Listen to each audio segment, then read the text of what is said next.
ਤੁਹਾਡੀਆਂ ਕਿਸਾਨਾਂ ਦੀਆਂ ਵੋਟਾਂ ਨਾਲ ਮਜ਼ਦੂਰਾਂ ਦੀਆਂ ਵੋਟਾਂ ਨਾਲ ਉਹਨਾਂ ਨੇ ਮਲਾਈ ਖਾਧੀ ਤੇ ਕਿਸਾਨ ਸੰਗਠਨਾਂ ਦੇ ਜਿਹੜੇ ਲੀਡਰ ਸਾਹਿਬਾਨ ਹੈ ਉਹ ਇੱਕ ਤੋਂ ਕਹਿੰਦੇ ਕਿ ਅਸੀਂ ਪੋਲੀਟੀਕਲ ਲੋਕਾਂ ਨੂੰ ਅੱਗੇ ਨਹੀਂ ਲਾਉਣਾ, ਉਹਨਾਂ ਨੂੰ ਸਟੇਜ ਤੇ ਬੋਲਣ ਦਾ ਮੌਕਾ ਨਹੀਂ ਦੇਣਾ। ਸਭ ਤੋਂ ਵੱਡਾ ਕਾਰਨ ਹੈ ਅੰਦੋਲਨ ਦਾ ਇਸ ਗੱਲ ਨੂੰ ਲੈ ਕੇ ਲੰਬਾ ਚੱਲਣਾ। ਉਹੀ ਤਾਂ ਇਹ ਗੱਲ ਲੋਕਾਂ ਦੇ ਸਾਹਮਣੇ ਇਹਨਾਂ ਨੂੰ ਸਪਸ਼ਟ ਕਰਨੀ ਚਾਹੀਦੀ ਹੈ ਕਿ ਅਸੀਂ ਪੋਲੀਟੀਕਲ ਲੀਡਰਾਂ ਨੂੰ ਅੱਗੇ ਕਿਉਂ ਨਹੀਂ ਲਾ ਰਹੇ, ਕਿਉਂਕਿ ਮੈਂ ਤਾਂ ਇਹ ਸਮਝਦਾ ਕਿ ਇਹ ਕਿਤੇ ਨਾ ਕਿਤੇ ਪੋਲੀਟੀਕਲ ਲੀਡਰਾਂ ਦੇ ਨਾਲ ਵੀ ਅੰਦਰ ਖਾਤੇ ਸਮਝੌਤਾ ਹੈ ਕਿ ਨਾ ਅਸੀਂ ਅੱਗੇ ਆਈਏ, ਕਿ ਨਾ ਅਸੀਂ ਅੱਗੇ ਆਣਾ, ਨਾ ਕਿਸੇ ਅਸੀਂ ਵਿਰੋਧ ਕਰੀਏ, ਨਾ ਅਸੀਂ ਹੱਕ 'ਚ ਖੜੀਏ, ਪਰ ਅਸੀਂ ਕਹਿੰਦੇ ਰਵਾਂਗੇ ਕਿ ਅਸੀਂ ਵਿਰੋਧ ਕਰਦੇ ਹਾਂ ਜੀ। ਵਿਕਰਮਜੀਤ ਸਿੰਘ ਮਜੀਠੀਆ ਇਹ ਵੀ ਇਲਜ਼ਾਮ ਲਾ ਰਹੇ ਆ ਕਾਂਗਰਸ ਦੇ ਵੀ ਫਿਕਸ ਮੈਚ ਚੱਲ ਰਿਹਾ ਦੋਹਾਂ ਦਾ, ਕਾਂਗਰਸ ਔਰ ਬੀਜੇਪੀ ਦਾ ਫਿਕਸ ਮੈਚ ਹੈ ਕਿਸਾਨਾਂ ਦੇ ਮੁੱਦੇ ਨੂੰ ਲੈ ਕੇ। ਮਜੀਠੀਆ ਸਾਹਿਬ ਉਹਨਾਂ ਤੇ ਦੋਸ਼ ਲਾ ਰਹੇ ਹੈ ਜੀ ਵੀ ਇਹਨਾਂ ਦਾ ਮੈਚ, ਉਹ ਕਾਂਗਰਸ ਵਾਲੇ ਤੇ ਕਿਸਾਨ ਉਹ ਕਹਿੰਦੇ ਜੀ ਇਹ ਅਕਾਲੀ ਦਲ ਦਾ ਬੀਜੇਪੀ ਨਾਲ ਮਿਕਸ ਮੈਚ ਹੈ। ਦੂਜੀ ਗੱਲ, ਕਿਸਾਨ ਅੰਦੋਲਨ ਕਰ ਰਹੇ ਨੇਤਾਵਾਂ ਨੂੰ ਗੱਲ ਮੈਂ ਕਹਿਣੀ ਚਾਹੁੰਦਾ, 30 ਕਿਸਾਨ ਜਥੇਬੰਦੀਆਂ ਇਕੱਠੀਆਂ ਹੋ ਗਈਆਂ, ਕਿਸਾਨ ਜਥੇਬੰਦੀਆਂ ਮਜ਼ਦੂਰਾਂ ਦਾ ਸਹਿਯੋਗ ਮੰਗਦੀਆਂ, ਪਰ ਮਜ਼ਦੂਰਾਂ ਦੇ ਕਿਹੜੇ ਨੇਤਾ ਤੁਸੀਂ ਆਪਦੀ ਤਾਲਮੇਲ ਕਮੇਟੀ 'ਚ ਸ਼ਾਮਲ ਕੀਤੇ ਹੈ ਬਈ? ਮਜ਼ਦੂਰ ਨੇਤਾਵਾਂ ਨੂੰ ਵੀ ਤਾਂ ਸ਼ਾਮਲ ਕਰ ਲਓ। ਨਾਰਾ ਤਾਂ ਰੋਜ਼ ਲੱਗਦਾ ਕਿਸਾਨ ਮਜ਼ਦੂਰ ਏਕਤਾ, ਨਾਮ ਸਿਰਫ ਕਿਹਾ ਕਿਸਾਨ ਮਜ਼ਦੂਰ ਏਕਤਾ ਜੀ। ਮੈਂ ਪਹਿਲਾਂ ਵੀ ਗੱਲ ਕਹੀ ਸੀ, ਜਦੋਂ ਕਿਸਾਨਾਂ ਦਾ ਮੁੱਦਾ ਮਜ਼ਦੂਰਾਂ ਦਾ ਮੁੱਦਾ ਆਉਂਦਾ ਹੈ, ਮਜ਼ਦੂਰ ਝੋਨੇ ਦਾ ਰੇਟ ਮੰਗਦੇ ਆ, ਮਜ਼ਦੂਰ ਦਿਹਾੜੀ ਦਾ ਮੰਗਦੇ ਆ, ਮਜ਼ਦੂਰ ਅੱਜ ਵੀ ਮਜ਼ਦੂਰਾਂ ਦਾ ਨੁਕਸਾਨ ਹੋ ਰਿਹਾ। ਰੇਲਾਂ ਬੰਦ ਹੈ, ਪੱਲੇਦਾਰ ਵਿਹਲੇ ਬੈਠੇ, ਰੇਲਾਂ ਬੰਦ ਹੈ, ਛੋਟੇ ਛੋਟੇ ਦੁਕਾਨਦਾਰ ਵਿਹਲੇ ਬੈਠੇ ਆ। ਮਤਲਬ ਮੋਦੀ ਸਾਹਿਬ ਨੂੰ ਝੁਕਣ ਵਾਸਤੇ ਪੋਲੀਟੀਕਲ ਪਾਰਟੀਆਂ ਦਾ ਸਹਾਰਾ ਲੈਣਾ ਜ਼ਰੂਰੀ ਹੈ। ਪੋਲੀਟੀਕਲ ਪਾਰਟੀਆਂ ਤੋਂ ਬਿਨਾ ਕੇਂਦਰ ਸਰਕਾਰ ਨੇ ਕਿਸੇ ਨਾਲ ਗੱਲ ਨਹੀਂ ਕਰਨੀ। ਪੰਜਾਬ ਦੇ ਕਿਸਾਨਾਂ ਨੂੰ ਉੱਥੇ ਸੱਦਿਆ ਗਿਆ, ਪੰਜਾਬ ਦੇ ਕਿਸਾਨਾਂ ਦੇ ਨਾਲ ਮੰਤਰੀ ਸਾਹਿਬ ਨੂੰ ਗੱਲ ਕਰਨੀ ਚਾਹੀਦੀ ਸੀ। ਮਤਲਬ ਉਹ ਬੰਦਾ ਉੱਥੇ ਆਵੇ ਜਿਹੜਾ ਫੈਸਲਾ ਲੈ ਸਕਦਾ ਹੋਵੇ ਜੀ। ਇਹ ਕਿਸਾਨਾਂ ਨੂੰ ਉੱਥੇ ਸੱਦ ਕੇ ਅਪਮਾਨਿਤ ਕਰਨਾ, ਇਹ ਸਮੁੱਚੇ ਪੰਜਾਬ ਦਾ, ਪੰਜਾਬ ਦੀ ਕਿਸਾਨੀ ਦਾ ਅਪਮਾਨ ਹੈ ਜੀ। ਰਾਮ ਵਿਲਾਸ ਪਾਸਵਾਨ ਜੀ, ਇਹ ਇਤਿਹਾਸ ਹੈ। ਬੀਪੀ ਸਿੰਘ ਜੀ, ਦੇਸ਼ ਦੇ ਸਾਬਕਾ ਪ੍ਰਧਾਨ ਮੰਤਰੀ ਆਈ ਕੇ ਗੁਜਰਾਲ ਸਾਹਿਬ, ਉਹ ਮੋਗੇ ਆਏ ਜੀ। ਮੋਗੇ ਤੋਂ ਟਰਾਲੀਆਂ ਦੇ ਵਿੱਚ ਕਣਕ ਭਰ ਕੇ ਟਰਾਲੀਆਂ ਤੇ ਉਹ ਦਿੱਲੀ ਲੈ ਕੇ ਗਏ। ਕਿਆ ਬਾਤ। ਔਰ ਪਾਸਵਾਨ ਸਾਹਿਬ ਨੇ ਉਸ ਸਟੇਟਮੈਂਟ ਦਿੱਤੀ, ਅਸੀਂ ਉਦੋਂ ਨਵੇਂ ਪਾਸਵਾਨ ਸਾਹਿਬ ਦੇ ਨਾਲ ਸੀ, ਤਾਂ ਉਹਨਾਂ ਨੇ ਇਹ ਗੱਲ ਕਹੀ ਕਿ ਪੰਜਾਬ ਦੇ ਵਿੱਚ ਕਿਸਾਨਾਂ ਦੀ ਕਣਕ ਰੁੜ ਰਹੀ ਹੈ ਤੇ ਅਸੀਂ ਬਾਹਰੋਂ ਮੰਗਾਈ ਕਣਕ ਏਅਰਪੋਰਟ ਤੇ ਉਤਰ ਨਹੀਂ ਦੇਵਾਂਗੇ। ਪਹਿਲਾਂ ਕਿਸਾਨਾਂ ਦੇ, ਪੰਜਾਬ ਦੇ ਕਿਸਾਨਾਂ ਦੀ ਕਣਕ ਖਰੀਦੋ, ਉਸ ਤੋਂ ਬਾਅਦ ਬਾਹਰੋਂ ਮੰਗਾਉਣ ਦੀ ਗੱਲ ਕਰੋ। ਪਹਿਲਾਂ ਕਿਸਾਨ ਭਰਾਵਾਂ ਨੂੰ ਮੈਂ ਕਹਿਣਾ ਚਾਹੁੰਦਾ, ਨੇਤਾਵਾਂ ਨੂੰ ਕਹਿਣਾ ਚਾਹੁੰਦਾ, ਇਹ ਪੰਜਾਬ ਦੇ ਲੋਕਾਂ ਨਾਲ ਬਹੁਤ ਵੱਡਾ ਧੋਖਾ ਹੈ। ਕਿਉਂ ਧੋਖਾ ਹੈ?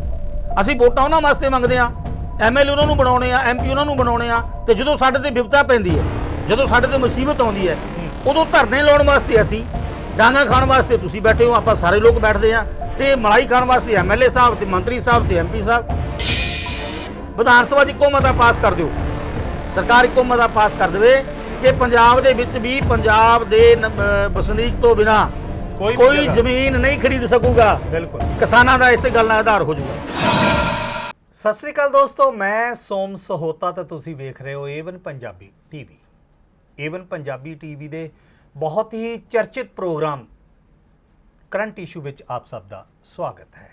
ਕਰੰਟ ਇਸ਼ੂ ਦੇ ਵਿੱਚ ਮੁੱਦਾ ਇਹ ਹੀ ਹੈ ਕਿ ਆਖਰ ਕਿਸਾਨਾਂ ਵੱਲੋਂ ਜੋ ਕੇਂਦਰ ਸਰਕਾਰ ਦਾ ਪਿੱਟ ਸਿਆਪਾ ਕੀਤਾ ਜਾ ਰਿਹਾ, ਆਏ ਦਿਨ ਖਬਰਾਂ ਆਉਂਦੀਆਂ ਨੇ, ਔਰ ਕਿਸਾਨਾਂ ਦੇ ਨਾਲ ਕਿਸ ਤਰ੍ਹਾਂ ਨੌਜਵਾਨ ਪੀੜ੍ਹੀ, ਗਾਇਕ ਵਰਗ ਹੋਵੇ, ਚਾਹੇ ਉਹ ਐਕਟਰ ਵਰਗ ਹੋਵੇ ਜਾਂ ਕੋਈ ਵੀ ਵਰਗ ਕਿਉਂ ਨਾ ਹੋਵੇ, ਉਹ ਕਿਸਾਨ ਔਰ ਮਜ਼ਦੂਰਾਂ ਦੇ ਇਸ ਸਟਰਗਲ ਦੇ ਵਿੱਚ ਜਿਹੜਾ ਹੈ ਉਹ ਪੂਰੀ ਤਰ੍ਹਾਂ ਸਾਥ ਦੇ ਰਹੇ ਨੇ।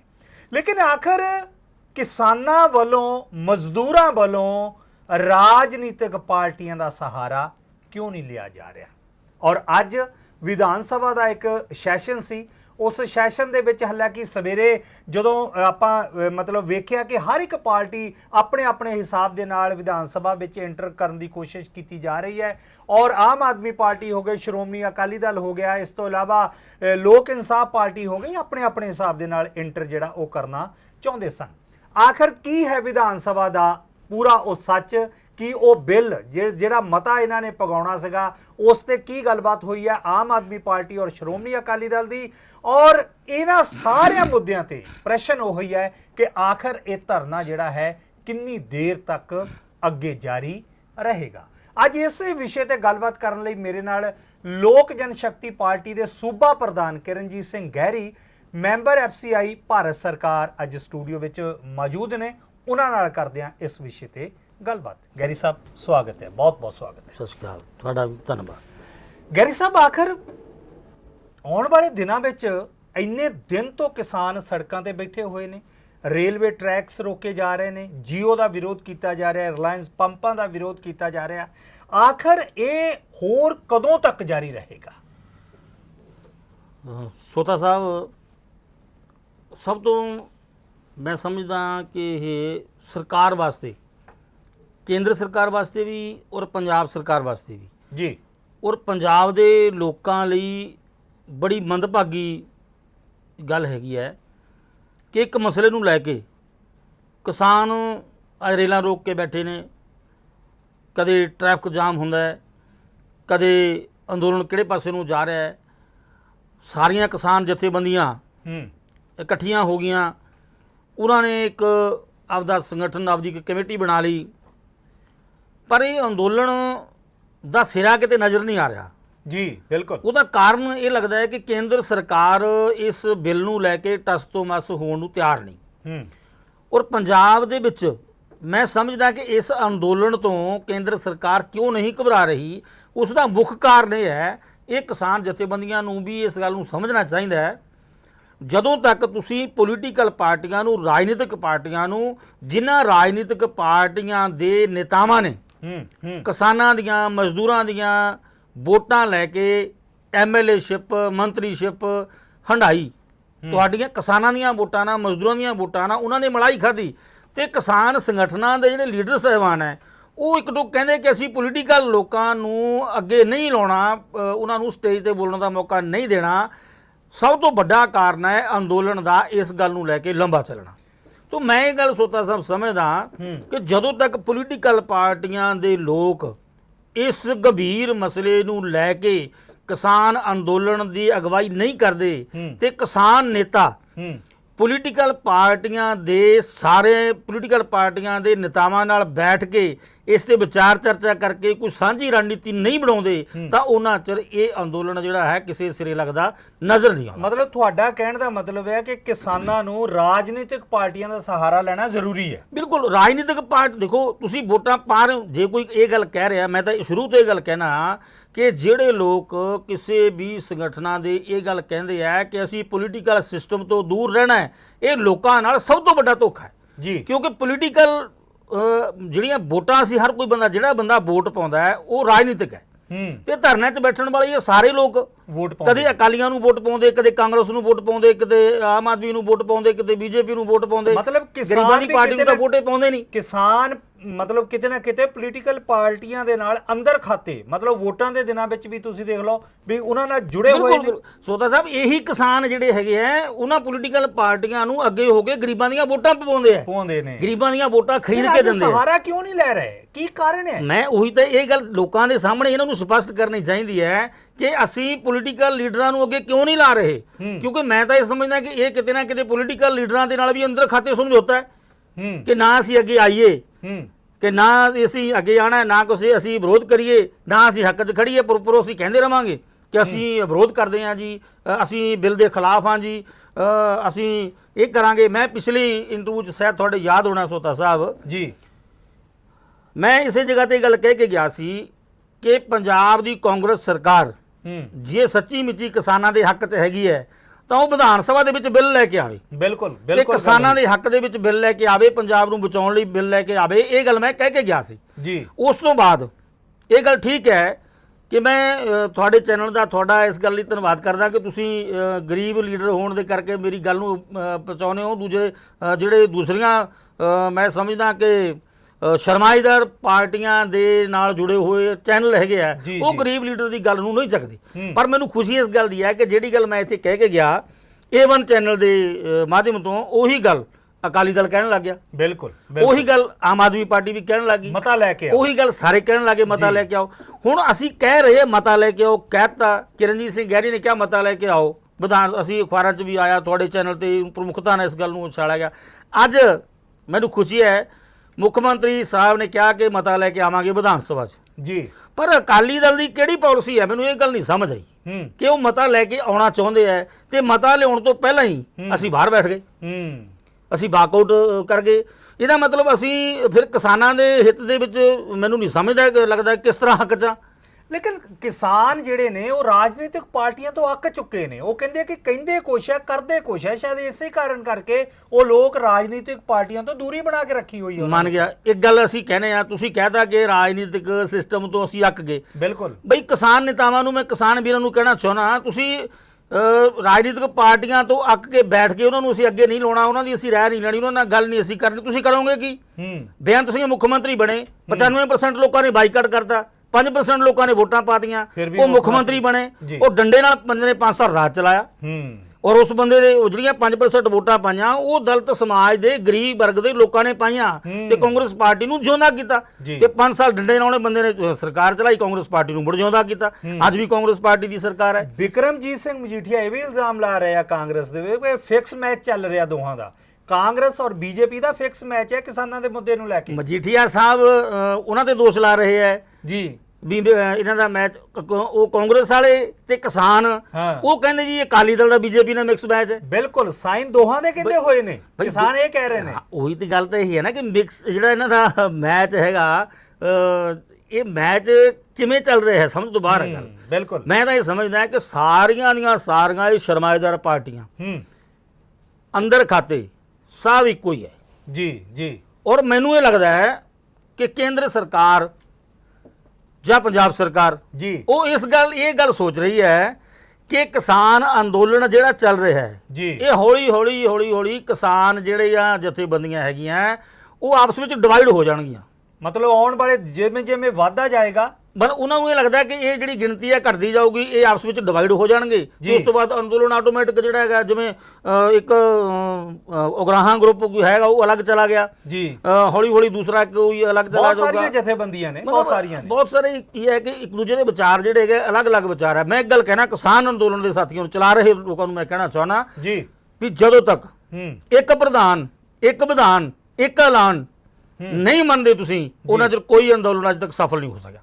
ਅੱਛਾ, ਦੂਸਰੇ ਪਾਸੇ ਜੇ ਆਪਾਂ ਲਾਈਏ ਮਤਲਬ ਆਉਣ ਵਾਲੇ ਦਿਨਾਂ ਵਿੱਚ ਕਿਸਾਨ ਜਿਹੜੇ ਨੇ ਉਹ ਵੀ ਮਤਲਬ ਟ੍ਰੇਨ ਤੇ ਟਰੈਕ ਤੇ ਬੈਠੇ ਹੋਏ ਨੇ, ਗੱਡੀਆਂ ਨੂੰ ਅੱਗੇ ਪਿੱਛੇ ਨਹੀਂ ਜਾਣ ਦਿੰਦੇ, ਲੇਕਿਨ ਇਹ ਵੀ ਕਾਂਗਰਸ ਕਹਿ ਰਹੀ ਹੈ ਕਿ ਆਉਣ ਵਾਲੇ ਦਿਨਾਂ ਵਿੱਚ ਬਿਜਲੀ ਜਿਹੜੀ ਹੈ ਉਸ ਦੀ ਪ੍ਰੋਬਲਮ ਆਏਗੀ ਔਰ ਯੂਰੀਆ ਖਾਦ ਦੀ ਪ੍ਰੋਬਲਮ ਆਏਗੀ। ਸੋਤਾ ਸਾਹਿਬ, ਬਿਜਲੀ ਯੂਰੀਆ ਤਾਂ ਛੱਡੋ, ਗੱਡੀਆਂ ਬੰਦ ਕਰਨ ਨਾਲ ਜੀ, ਪੈਟਰੋਲ ਪੰਪ ਬੰਦ ਕਰਨ ਨਾਲ, ਮੌਲ ਬੰਦ ਕਰਨ ਨਾਲ ਅੱਜ ਹਜ਼ਾਰਾਂ ਨੌਜਵਾਨ ਬੇਰੁਜ਼ਗਾਰ ਹੋ ਗਏ। ਉਹ ਤਾਂ ਹੈ, ਬਿਲਕੁਲ। ਜਿਹੜੀਆਂ ਟ੍ਰੇਨਾਂ ਬੰਦ ਕਰਕੇ ਅਸੀਂ ਬੈਠੇ ਹਾਂ, ਐਫਸੀਆਈ ਦੀ ਸਪੈਸ਼ਲ ਨਹੀਂ ਲੱਗ ਰਹੀ ਜੀ, ਚਾਵਲ ਜਿਹੜੀ ਝੋਨਾ ਮੰਡੀਆਂ 'ਚ ਆ ਚੁੱਕਿਆ, ਸਟੋਰੇਜ ਵਾਸਤੇ ਜਗ੍ਹਾ ਨਹੀਂ ਰਹੂਗੀ, ਸਟੋਰੇਜ ਵਾਸਤੇ ਜਗ੍ਹਾ ਨਹੀਂ ਹੋਊਗੀ ਤਾਂ ਉਹਦੇ ਨਾਲ ਕੀ ਹੋਊਗਾ, ਜਿੱਥੇ ਸਟੋਰੇਜ ਜਗ੍ਹਾ ਨਹੀਂ ਮਿਲਣੀ ਉਦੋਂ ਬਾਅਦ ਕਿਸਾਨ ਜਿਹੜਾ ਹੈ ਉਹ ਕੁਦਰਤੀ ਤੌਰ ਤੇ ਮੰਡੀਆਂ 'ਚ ਕੰਮ ਕਰਨ ਵਾਲਾ ਮਜ਼ਦੂਰ, ਹਜ਼ਾਰਾਂ ਮਜ਼ਦੂਰ, ਲੱਖਾਂ ਮਜ਼ਦੂਰ ਜੁੜਿਆ ਹੋਇਆ। ਰੇਲ ਟਰੈਕ ਦੇ ਉੱਤੇ ਸਪੈਸ਼ਲਾਂ ਲੱਗਦੀਆਂ ਸੀ, ਪੱਲੇਦਾਰ ਭਰਦੇ ਸੀ, ਰੋਟੀ ਖਾਂਦੇ ਸੀ। ਬਿਲਕੁਲ, ਪਿਛਲੇ 15 ਦਿਨ ਤੋਂ ਜਦੋਂ ਤੋਂ ਅੰਦੋਲਨ ਚੱਲ ਰਿਹਾ ਹੈ ਉਦੋਂ ਤੋਂ ਕੋਈ ਸਪੈਸ਼ਲ ਨਹੀਂ ਲੱਗ ਰਹੀ।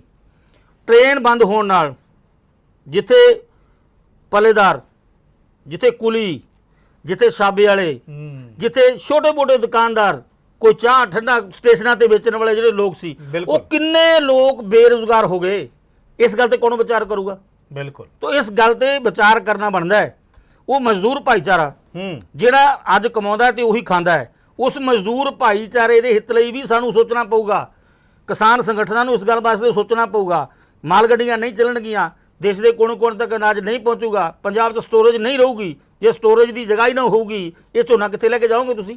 ਗੈਰੀ ਸਾਹਿਬ, ਅੱਜ ਪੰਜਾਬ ਦੇ ਵਿੱਚ ਜਿੱਥੇ-ਜਿੱਥੇ ਵੀ ਬੀਜੇਪੀ ਦੇ ਲੀਡਰ ਜਾਂਦੇ ਨੇ, ਕਿਸਾਨ ਵਿਰੋਧੀ ਰੈਲੀ ਦੇ ਵਿੱਚੋਂ ਗੁਜ਼ਰਦੇ ਨੇ ਤਾਂ ਉਹਨਾਂ ਦਾ ਵਿਰੋਧ ਕੀਤਾ ਜਾਂਦਾ ਹੈ। ਵਿਜੇ ਸਾਂਪਲਾ ਮੈਂ ਇਸ ਗੱਲ ਦਾ ਸੜਕ ਦੇ ਉੱਪਰ ਬਿਠਾਇਆ ਗਿਆ ਔਰ ਕਿ ਇੱਕ ਘਰ ਦੇ ਵਿੱਚ ਸ਼ਰਨ ਲਈ ਉਹਨਾਂ ਨੇ। ਮੈਂ ਇਸ ਗੱਲ ਨੂੰ ਇਹ ਗੱਲ ਕਹਿਣਾ ਚਾਹੁੰਦਾ, ਕਿਸਾਨ ਜਥੇਬੰਦੀਆਂ ਨੂੰ ਇਸ ਗੱਲ ਤੇ ਮੁੜ ਵਿਚਾਰ ਕਰਨਾ ਚਾਹੀਦਾ ਹੈ। ਹਰ ਇੱਕ ਲੀਡਰ ਦਾ, ਹਰ ਇੱਕ ਆਗੂ ਦਾ ਆਪਣਾ ਇੱਕ ਆਧਾਰ, ਇੱਕ ਦਾ ਹੁੰਦਾ ਆਧਾਰ ਹੁੰਦਾ ਹੈ, ਆਪਣਾ ਇੱਕ ਉਹਦਾ ਸਿਸਟਮ ਹੁੰਦਾ ਹੈ, ਆਪਣੀ ਉਹਦੀ ਪਾਰਟੀ ਦੀ ਵਿਚਾਰਧਾਰਾ ਹੁੰਦੀ ਹੈ। ਤੁਸੀਂ ਆਪਣੀ ਵਿਚਾਰਧਾਰਾ ਦੇ ਨਾਲ ਲੋਕਾਂ ਨੂੰ ਸੈਟੀਸਫਾਈ ਕਰਾਓ, ਤਸੱਲੀ ਕਰਾਓ। ਬੀਜੇਪੀ ਆਪਣੇ ਉਹ ਆਪਣੀ ਗੱਲ ਲੈ ਕੇ ਜਾਵੇ, ਜਿਹਦੀ ਗੱਲ ਠੀਕ ਹੋਊਗੀ ਲੋਕ ਮੰਨ ਲੈਣਗੇ। ਮਤਲਬ ਜ਼ਬਰਦਸਤੀ ਕਿਸੇ ਦੀ ਆਵਾਜ਼ ਨੂੰ ਤੁਸੀਂ ਬੰਦ ਕਰਨਾ ਚਾਹੋਗੇ। ਬੀਜੇਪੀ ਦੇ ਪ੍ਰਧਾਨ ਅਸ਼ਵਨੀ ਸ਼ਰਮਾ ਦੇ ਉੱਤੇ ਜਾਨਲੇਵਾ ਹਮਲਾ ਹੋਣਾ, ਮੈਂ ਸਮਝਦਾ ਇਹ ਲੋਕਤੰਤਰ ਦਾ ਕਤਲ ਹੈ।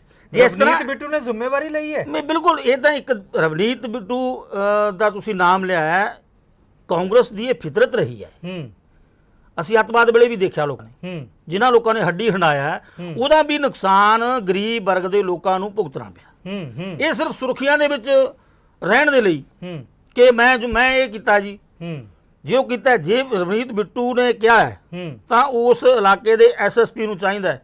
ਹੋਮ ਮਿਨਿਸਟਰੀ ਮੁੱਖ ਮੰਤਰੀ ਸਾਹਿਬ ਦੇ ਕੋਲੇ ਹੈ। ਬਿਲਕੁਲ, ਮੁੱਖ ਮੰਤਰੀ ਸਾਹਿਬ ਨੂੰ ਮੁੱਖ ਮੰਤਰੀ ਦੀ ਮਰਿਆਦਾ ਨੂੰ ਸਮਝਦੇ ਹੋਏ, ਨੈਤਿਕਤਾ ਨੂੰ ਸਮਝਦੇ ਹੋਏ ਰਵਨੀਤ ਬਿੱਟੂ ਦੇ ਖਿਲਾਫ ਪਰਚਾ ਦਰਜ ਕਰਨਾ ਚਾਹੀਦਾ। ਔਰ ਮੰਗ ਵੀ ਉੱਠ ਰਹੀ ਹੈ ਕਿ ਇਸ ਦੇ ਖਿਲਾਫ ਕਾਰਵਾਈ ਹੋਣੀ ਚਾਹੀਦੀ। ਬਿਲਕੁਲ, ਜਿਹੜਾ ਵੀ ਕਿਸੇ ਲੀਡਰ ਦੇ, ਅੱਜ ਤੁਸੀਂ ਬੀਜੇਪੀ ਦੇ ਅਸ਼ਵਨੀ ਸ਼ਰਮਾ ਤੇ ਕਰਵਾਤਾ, ਇਹ ਕੀ ਪੋਲੀਟੀਕਲ ਸਟੰਟ ਹੈ? ਕੀ ਇਹ ਵੋਟਾਂ ਨੂੰ ਇਕੱਠੇ ਕਰਨ ਦਾ ਇੱਕ ਬਿਆਨ ਹੈ? ਕੀ ਹੈ ਇਹ ਤਾਂ ਸਿਰਫ ਜਿਹੜਾ ਕਿਸਾਨਾਂ ਦਾ ਅੰਦੋਲਨ ਚੱਲ ਰਿਹਾ ਹੈ, ਉਸ ਅੰਦੋਲਨ ਨੂੰ ਤਾਰਪੀਡੋ ਕਰਨ ਲਈ ਦਿੱਤਾ ਹੋਇਆ ਬਿਆਨ ਹੈ ਜੀ, ਤਾਂ ਕਿ ਲੋਕਾਂ ਦਾ ਜਿਹੜਾ ਧਿਆਨ ਹੈ ਉਹ ਡਾਇਵਰਟ ਹੋ ਜੇ। ਮਤਲਬ ਇਹਦਾ ਓਰੀਜਨੈਲਿਟੀ ਨਾਲ ਕੋਈ ਲੈਣ ਦੇਣ ਨਹੀਂ ਹੈ। ਮੈਨੂੰ ਨਹੀਂ ਲੱਗਦਾ, ਮੈਨੂੰ ਨਹੀਂ ਲੱਗਦਾ, ਇਹ ਸਿਰਫ ਕਿਸਾਨ ਅੰਦੋਲਨ ਤੋਂ ਧਿਆਨ ਭਟਕਾਉਣ ਵਾਸਤੇ ਇਹ ਸਾਰੀਆਂ ਗੱਲਾਂ ਹੈਗੀਆਂ। ਕੋਈ ਲੀਡਰ ਨਹੀਂ ਕਹੂਗਾ ਕਿ ਮੈਂ ਹਮਲਾ ਕੀਤਾ, ਉਹਨੇ ਹਮਲਾ ਕੀਤਾ ਹੈ, ਫਿਰ ਦਵੇ ਤੇ ਸੀਐਮ ਸਾਹਿਬ ਨੂੰ ਚਾਹੀਦਾ ਨੈਤਿਕ ਜ਼ਿੰਮੇਵਾਰੀ ਸਮਝਣ, ਰਵਨੀਤ ਬਿੱਟੂ ਦੇ ਖਿਲਾਫ ਪਰਚਾ ਦਰਜ ਕਰਨ। ਅੱਜ ਕਾਂਗਰਸ ਦੀ ਸਰਕਾਰ ਹੈ, ਉਹ ਜ਼ਿੰਮੇਵਾਰੀ, ਕੱਲ ਨੂੰ ਕਿਸੇ ਦੀ ਹੋਰ ਸਰਕਾਰ ਆਜੂ, ਇਹ ਤਾਂ ਫਿਰ ਜਿਹੜੀਆਂ ਦੂਜੀਆਂ ਪਾਰਟੀਆਂ ਹੈਗੀਆਂ ਜੇ ਉਹਨਾਂ ਦੇ ਉੱਤੇ ਹਮਲੇ ਹੁੰਦੇ ਆ, ਕੱਲ ਨੂੰ ਸਾਡੇ ਲੋਕ ਜਨਸ਼ਕਤੀ ਪਾਰਟੀ ਦਾ ਮੈਂ ਸੂਬੇ ਦਾ ਪ੍ਰਧਾਨ ਆ, ਬਿਲਕੁਲ ਮੈਂ ਕੁਝ ਗੱਲ ਕਹੂੰਗਾ ਤੇ ਮੈਨੂੰ ਨਹੀਂ ਰੋਡ ਤੇ ਸੜਕ ਤੇ ਕੋਈ ਨਿਕਲ ਨਹੀਂ ਦਊਗਾ, ਬਿਲਕੁਲ, ਤੇ ਫਿਰ ਇਹਦੇ ਨਾਲ ਕਲੈਸ਼ ਵਧੂਗਾ। ਬਿਲਕੁਲ, ਵਿਜੇ ਸਾਂਪਲਾ ਕੇਂਦਰ ਦੇ ਵਿੱਚ ਮੰਤਰੀ ਰਹੇ, ਬਿਲਕੁਲ, ਔਰ ਐਸੀ ਭਾਈਚਾਰੇ ਨਾਲ ਸੰਬੰਧਿਤ ਹੈ, ਬਿਲਕੁਲ, ਜੋ ਉੱਥੇ ਰੋਕ ਕੇ ਉਹਦਾ ਅਪਮਾਨ ਕੀਤਾ ਗਿਆ, ਦਿਸ ਇਜ਼ ਵੈਰੀ ਬੈਡ। ਬਿਲਕੁਲ, ਇਹ ਇਸ ਬਿਲਕੁਲ ਨਹੀਂ ਕਰਨਾ ਚਾਹੀਦਾ, ਹੋਣ ਦੇਣਾ ਨਹੀਂ ਚਾਹੀਦਾ।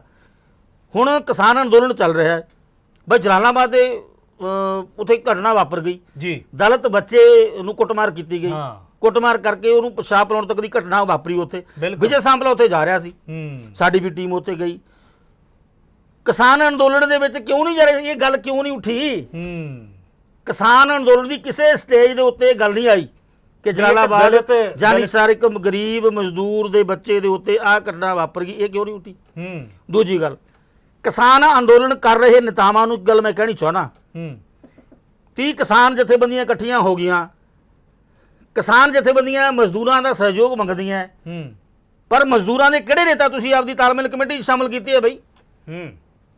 ਮਜ਼ਦੂਰ ਨੇਤਾਵਾਂ ਨੂੰ ਵੀ ਤਾਂ ਸ਼ਾਮਲ ਕਰ ਲਓ। ਨਾਰਾ ਤਾਂ ਰੋਜ਼ ਲੱਗਦਾ ਕਿਸਾਨ ਮਜ਼ਦੂਰ ਏਕਤਾ, ਨਾਮ ਸਿਰਫ ਕਿਹਾ ਕਿਸਾਨ ਮਜ਼ਦੂਰ ਏਕਤਾ ਜੀ। ਮੈਂ ਪਹਿਲਾਂ ਵੀ ਗੱਲ ਕਹੀ ਸੀ, ਜਦੋਂ ਕਿਸਾਨਾਂ ਦਾ ਮੁੱਦਾ, ਮਜ਼ਦੂਰਾਂ ਦਾ ਮੁੱਦਾ ਆਉਂਦਾ ਹੈ, ਮਜ਼ਦੂਰ ਝੋਨੇ ਦਾ ਰੇਟ ਮੰਗਦੇ ਆ, ਮਜ਼ਦੂਰ ਦਿਹਾੜੀ ਦਾ ਮੰਗਦੇ ਆ, ਮਜ਼ਦੂਰ ਅੱਜ ਵੀ ਮਜ਼ਦੂਰਾਂ ਦਾ ਨੁਕਸਾਨ ਹੋ ਰਿਹਾ। ਰੇਲਾਂ ਬੰਦ ਹੈ, ਪੱਲੇਦਾਰ ਵਿਹਲੇ ਬੈਠੇ ਆ, ਰੇਲਾਂ ਬੰਦ ਹੈ, ਛੋਟੇ ਛੋਟੇ ਦੁਕਾਨਦਾਰ ਵਿਹਲੇ ਬੈਠੇ ਆ ਜੀ, ਉੱਥੇ ਛਾਬਿਆਂ ਵਾਲੇ ਵਿਚਾਰੇ ਛੋਟੇ ਮੋਟੇ ਜਿਹੜੇ ਕਾਰੋਬਾਰ ਕਰਦੇ ਸੀ ਸਭ ਵਿਹਲੇ ਬੈਠੇ ਆ। ਬਈ ਉਹ ਕਿੰਨਾ ਚਿਰ ਚੱਲੂਗਾ ਇਹ? ਮਜ਼ਦੂਰ ਏਕਤਾ ਕਿਸਾਨ ਏਕਤਾ ਦੀ ਗੱਲ ਤੁਸੀਂ ਕਰ ਰਹੇ ਹੋ, ਠੀਕ ਹੈ, ਹੋਣੀ ਚਾਹੀਦੀ ਹੈ, ਅਸੀਂ ਵੀ ਇਸ ਗੱਲ ਨਾਲ ਸਹਿਮਤ ਹਾਂ, ਬਿਲਕੁਲ, ਪਰ ਮਜ਼ਦੂਰ ਨੇਤਾਵਾਂ ਨੂੰ, ਕਿਹੜੇ ਦਲਿਤ ਨੇਤਾਵਾਂ ਨੂੰ ਤੁਸੀਂ ਉਸ ਤਾਲਮੇਲ ਕਮੇਟੀ 'ਚ ਸ਼ਾਮਲ ਕੀਤਾ? ਬੀਜੇਪੀ ਜਿਹੜੀ ਗੱਲ ਕਹਿ ਰਹੀ ਹੈ ਨਾ ਜੀ, ਤਰੁਣ ਚੁੱਘ ਨੇ ਪਿੱਛੇ ਜੇ ਗੱਲ ਕਹੀ, ਔਰ ਬੀਜੇਪੀ ਜਿਹੜੀ ਗੱਲ ਕਹਿ ਰਹੀ ਹੈ ਆਉਣ ਵਾਲੀ ਸਰਕਾਰ ਬੀਜੇਪੀ ਦੀ ਪੰਜਾਬ 'ਚ ਬਣ ਸਕਦੀ ਹੈ ਜੀ, ਕਿਸਾਨ ਨੇਤਾਵਾਂ ਨੂੰ ਇਹ ਗੱਲ ਨੂੰ ਐਵੇਂ ਨਹੀਂ ਲੈਣਾ ਚਾਹੀਦਾ ਜੀ। ਇਹਨੂੰ, ਇਸ ਗੱਲ ਨੂੰ ਬੜਾ ਸੀਰੀਅਸ ਸਾਨੂੰ ਸੋਚਣ ਦੀ ਲੋੜ ਹੈ, ਇਸ ਗੱਲ 'ਤੇ ਵਿਚਾਰ ਕਰਨ ਦੀ ਲੋੜ ਹੈ। ਕਿਸਾਨ ਭਰਾਵਾਂ ਨੂੰ ਸਿਰਫ ਇਹਨੂੰ ਮੈਂ ਕਹਿਣਾ ਚਾਹੁੰਦਾ ਕਿ ਅਸੀਂ ਪੰਪ ਰੋਕ ਲਏ, ਸੜਕਾਂ ਬੰਦ ਕਰਤੀਆਂ, ਰੇਲਾਂ ਬੰਦ ਕਰਤੀਆਂ, ਗੱਲ ਠੀਕ ਹੈ, ਅੰਦੋਲਨ ਸਾਡਾ, ਪਰ ਕਿਸਾਨ ਭਰਾਵੋ ਇੱਕ ਗੱਲ, ਜੇ ਅਸੀਂ ਇਹ ਲੜਾਈ ਕਰਨੀ ਹੈ ਤਾਂ ਸਿੱਧੀ ਮੈਨੂੰ ਲੱਗਦਾ ਹੈ ਕਿ ਸਾਨੂੰ ਚਾਹੀਦਾ ਅਸੀਂ ਦੇਸ਼ ਦੀ ਪਾਰਲੀਮੈਂਟ ਦੇ ਤੱਕ ਜਾ ਕੇ ਉੱਥੇ ਜਾ ਕੇ ਜਿਹੜਾ ਇਹਦਾ ਵਿਰੋਧ ਜਤਾਈਏ। ਮਤਲਬ ਪਾਰਲੀਮੈਂਟ ਦੇ ਵਿੱਚ ਮੁੱਦਾ ਉੱਠੇਗਾ ਤਦ ਹੀ ਇਸ ਦਾ ਕੋਈ ਹੱਲ, ਤਦ ਇਹਦਾ ਕੋਈ ਮਸਲਾ ਹੱਲ ਹੋਣਾ ਹੈ ਜੀ। ਪੰਜਾਬ ਦੇ ਖਿਲਾਫ ਇਹ ਬਿੱਲ ਹੈ, ਪੰਜਾਬ ਦੀ ਕਿਸਾਨੀ ਦੇ ਖਿਲਾਫ ਇਹ ਬਿੱਲ ਹੈ। ਪੰਜਾਬ ਦੇ ਲੋਕ ਹੀ ਦੁਖੀ ਹੋ ਰਹੇ ਆ, ਤੇ ਪੰਜਾਬ ਦੇ ਲੋਕ ਜਿੱਥੇ ਸਮਰਥਨ ਕਰ ਰਹੇ ਅੱਜ ਕਿਸਾਨ ਅੰਦੋਲਨ ਦਾ, ਤੇ ਹੌਲੀ ਹੌਲੀ ਮਤਲਬ ਸਰਕਾਰਾਂ ਦੀ ਜਿਹੜੇ ਲੋਕ ਹੁੰਦੇ ਆ ਉਹਨਾਂ ਦੀ ਇਹ ਪਾਲਿਸੀ ਰਹਿੰਦੀ ਹੈ ਕਿ ਅੰਦੋਲਨ ਨੂੰ ਕਿਤੇ ਨਾ ਕਿਤੇ ਕਮਜ਼ੋਰ ਕੀਤਾ ਜਾਵੇ। ਮਤਲਬ ਮੋਦੀ ਸਾਹਿਬ ਨੂੰ ਝੁਕਣ ਵਾਸਤੇ ਪੋਲੀਟੀਕਲ ਪਾਰਟੀਆਂ ਦਾ ਸਹਾਰਾ ਲੈਣਾ ਜ਼ਰੂਰੀ ਹੈ। ਪੋਲੀਟੀਕਲ ਪਾਰਟੀਆਂ ਤੋਂ ਬਿਨਾ ਕੇਂਦਰ ਸਰਕਾਰ ਨੇ ਕਿਸੇ ਨਾਲ ਗੱਲ ਨਹੀਂ ਕਰਨੀ ਜੀ। ਫਿਰ ਇਹ ਜਿਹੜੀ ਪਿਛਲੇ ਦਿਨ ਇੱਕ ਵਾਲਤਾ ਕੀਤੀ ਗਈ ਆ, ਕਿਸਾਨ ਬੁਲਾ ਕੇ ਉਹਨਾਂ ਨਾਲ ਗੱਲਬਾਤ ਕੀਤੀ ਗਈ ਹੈ, ਬਿਲਕੁਲ ਕਿਸਾਨਾਂ ਦਾ ਬਹੁਤ ਵੱਡਾ ਅਪਮਾਨ, ਉਹ ਕਾਫੀ ਉਹਦਾ ਵਿਰੋਧ ਕੀਤਾ ਕਿਸਾਨਾਂ ਵੱਲੋਂ। ਮੈਂ ਇਸ ਗੱਲ ਦਾ ਉਹਦੇ ਵੀ ਕਿਹਾ ਕਿਸਾਨ ਨੇਤਾਵਾਂ ਨੂੰ ਉੱਥੇ ਬੁਲਾ ਕੇ ਸੈਕਟਰੀ ਲੈਵਲ ਦੇ ਬੰਦੇ ਨਾਲ ਮੀਟਿੰਗ ਕਰਾ ਕੇ ਇਹ ਕਿਸਾਨਾਂ ਦਾ ਹੀ ਨਹੀਂ ਪੂਰੇ ਪੰਜਾਬ ਦਾ ਇਹ ਅਪਮਾਨ ਹੈ। ਬਿਲਕੁਲ ਪੰਜਾਬ ਦੇ ਕਿਸਾਨਾਂ ਨੂੰ ਉੱਥੇ ਸੱਦਿਆ ਗਿਆ, ਪੰਜਾਬ ਦੇ ਕਿਸਾਨਾਂ ਦੇ ਨਾਲ ਮੰਤਰੀ ਸਾਹਿਬ ਨੂੰ ਗੱਲ ਕਰਨੀ ਚਾਹੀਦੀ ਸੀ। ਮਤਲਬ ਉਹ ਬੰਦਾ ਉੱਥੇ ਆਵੇ ਜਿਹੜਾ ਫੈਸਲਾ ਲੈ ਸਕਦਾ ਹੋਵੇ। ਜੀ ਇਹ ਕਿਸਾਨਾਂ ਨੂੰ ਉੱਥੇ ਸੱਦ ਕੇ ਅਪਮਾਨਿਤ ਕਰਨਾ ਇਹ ਸਮੁੱਚੇ ਪੰਜਾਬ ਦੀ ਕਿਸਾਨੀ ਦਾ ਅਪਮਾਨ ਹੈ। ਕੇਂਦਰ ਸਰਕਾਰ ਨੂੰ ਇਸ ਤਰ੍ਹਾਂ ਦਾ ਰਵੱਈਆ ਜਿਹੜਾ ਨਹੀਂ ਰੱਖਣਾ ਚਾਹੀਦਾ ਔਰ ਕੇਂਦਰ ਸਰਕਾਰ ਨੂੰ ਇਸ ਗੱਲ ਤੇ ਫਲੈਕਸੀਬਲ ਹੋ ਕੇ ਪੰਜਾਬ ਦੇ ਇਸ ਅੰਦੋਲਨ ਨੂੰ ਐਵੇਂ ਨਹੀਂ ਲੈਣਾ ਚਾਹੀਦਾ। ਪੰਜਾਬ ਦੇ ਇਸ ਅੰਦੋਲਨ ਨੂੰ ਸੀਰੀਅਸ ਲਵੇ ਕਿਉਂਕਿ ਪੰਜਾਬ ਦਾ ਕਿਸਾਨ, ਪੰਜਾਬ ਦਾ ਅੰਨਦਾਤਾ, ਪੰਜਾਬ ਦਾ ਖੇਤ ਮਜ਼ਦੂਰ ਇਹ ਪੰਜਾਬ ਦੇ ਧਰਤੀ ਤੋਂ ਅਨਾਜ ਪੈਦਾ ਕਰਕੇ ਦੇਸ਼ ਦੇ ਕੋਨੇ-ਕੋਨੇ ਤੱਕ ਲੋਕਾਂ ਦਾ ਢਿੱਡ ਭਰਦਾ ਹੈ। ਗੈਰੀ ਸਾਹਿਬ, ਜਦ ਕਿ ਕੇਂਦਰ ਸਰਕਾਰ ਦੇ ਵਿੱਚ ਲੋਕ ਜਨਸ਼ਕਤੀ ਪਾਰਟੀ ਵੀ ਹਿੱਸੇਦਾਰ ਹੈ, ਲੇਕਿਨ ਪੰਜਾਬ ਦੇ ਵਿੱਚ ਕੇਂਦਰ ਸਰਕਾਰ ਦਾ ਵਿਰੋਧ ਕੀਤਾ ਜਾ ਰਿਹਾ। ਲੇਕਿਨ ਪੰਜਾਬ ਦੇ ਵਿੱਚ ਜਿਹੜੇ ਸੂਬਾ ਪ੍ਰਧਾਨ ਨੇ ਬਤੌਰ ਗੈਰੀ ਸਾਹਿਬ ਤੁਹਾਨੂੰ ਸੇਵਾ ਕਰਨ ਦਾ ਮੌਕਾ ਦਿੱਤਾ ਹੈ, ਉਹ ਕਿਸਾਨਾਂ ਦੇ ਮੁੱਦੇ ਬਾਰੇ ਕਿਸ ਤਰ੍ਹਾਂ ਸੋਚ ਰਹੇ ਨੇ?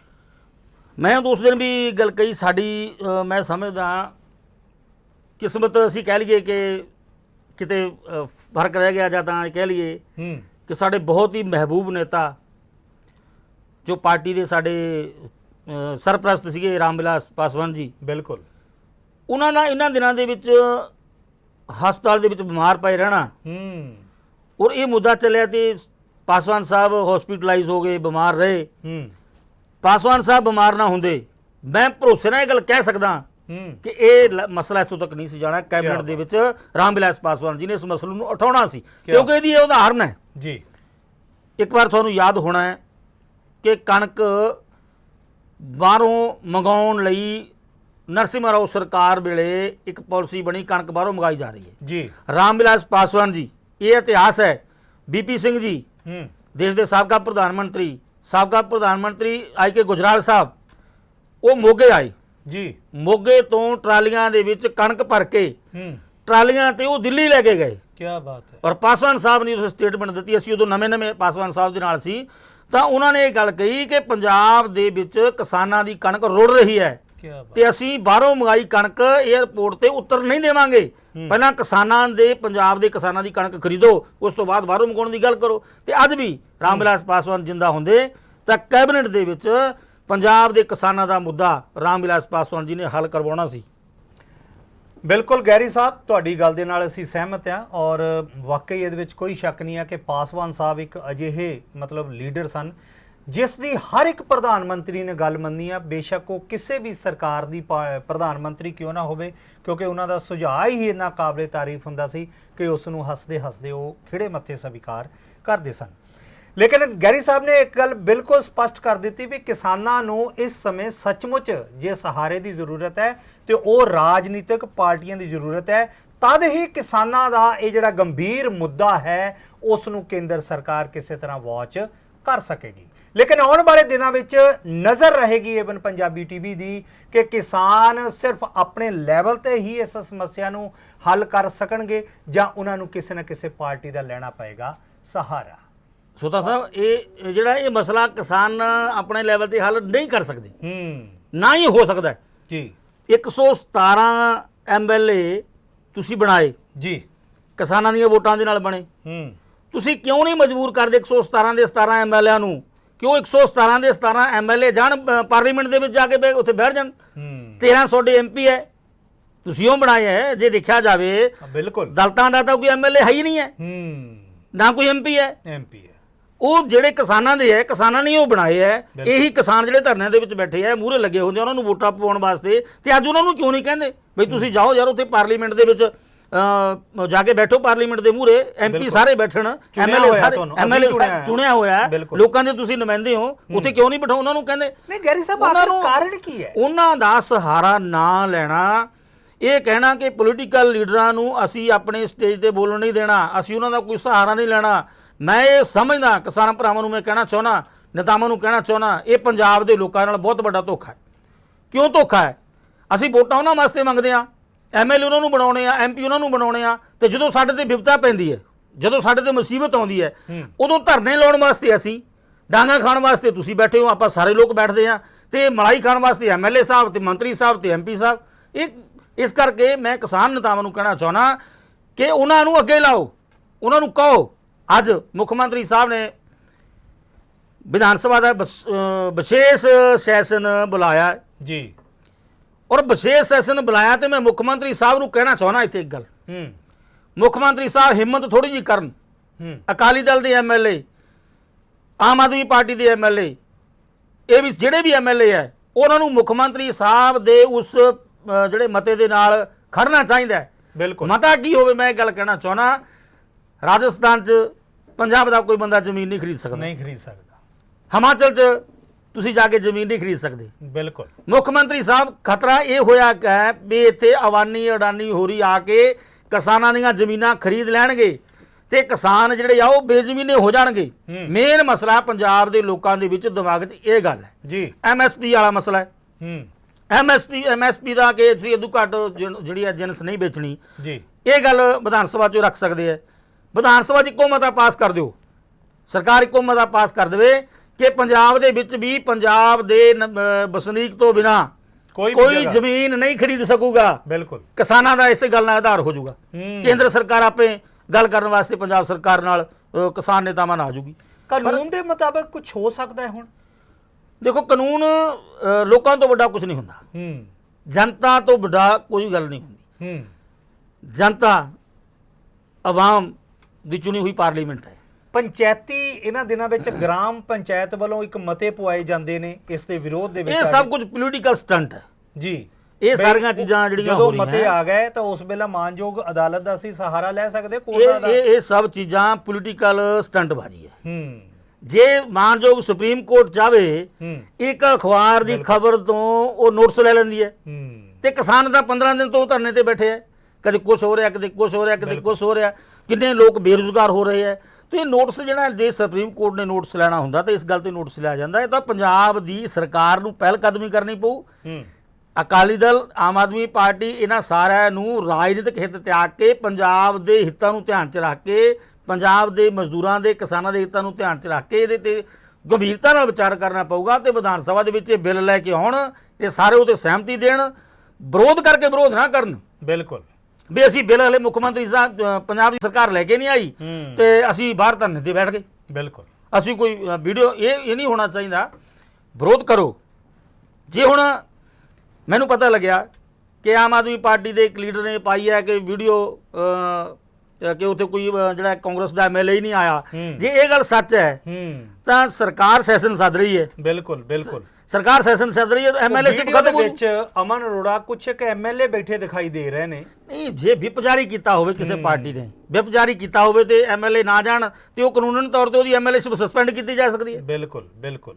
ਤੇ ਜੇ ਇਸ ਤਰ੍ਹਾਂ ਦੀ ਗੱਲ ਹੋਊਗੀ ਤੇ ਕਾਂਗਰਸ ਨੂੰ ਇਹ ਸਟੈਂਡ ਲੈਣਾ ਚਾਹੀਦਾ ਹੈ। ਬਿਲਕੁਲ। ਪਰ ਮੈਨੂੰ ਲੱਗਦਾ ਨਹੀਂ ਕਿ ਕਾਂਗਰਸ ਦੇ, ਕਿਉਂਕਿ ਸਾਰੇ ਦੇ ਸਾਰੇ ਜਿਹੜੇ ਐਮਐਲਏ ਹੈਗੇ ਆ ਉਹ ਬੜੇ ਪੁਰਾਣੇ ਹੈਗੇ ਆ, ਸੁਲਝੇ ਹੋਏ ਆ, ਸਾਰੀ ਗੱਲ ਸਮਝਦੇ ਆ ਔਰ ਮੁੱਖ ਮੰਤਰੀ ਸਾਹਿਬ ਬੜੀ ਸਮਝ ਰੱਖਦੇ ਆ।